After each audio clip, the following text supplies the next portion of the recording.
সবাই বলে মুরগির কইরা পোষাইব না, মুরগি কইরা লস ছাড়া আর কিছুই পাবো না, ব্যবসা ছেড়া চাকরি করতে।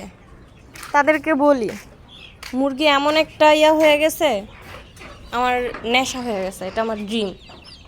তো এই বিজনেসে আমি যেই সুখটা পাই, চাকরি করে সেই সুখটা আমি পাবো না।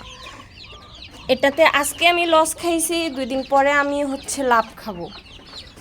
এটাই আমার কি বলে ড্রিম, এটা আমার স্বপ্ন। তো আমি চাকরি করে আমি বিজনেস করে আমি যে স্বাধীনতাটা পাচ্ছি, চাকরি করে আমি সেই স্বাধীনতাটা পাবো না। চাকরি করে আমি পরের অধীনে আমি চাকরি করব।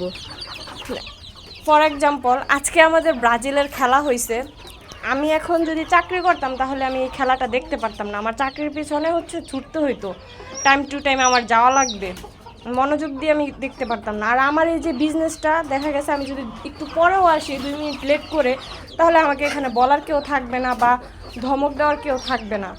এটা আমার বিজনেস। আমি যখন মন চায় আসলাম, যখন মন চায় করলাম, যখন মন চায় আমি মুরগি উঠালাম, ঠিক না?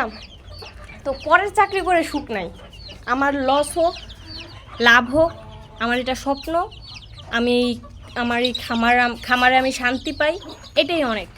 আমি এই যে যখন আমি ছাদে আসি, আমার মুরগির কাছে আসি, তখন আমার এইগুলা দেখলেই আমার শান্তি লাগে, আর কিচ্ছু না, এতটুকুই।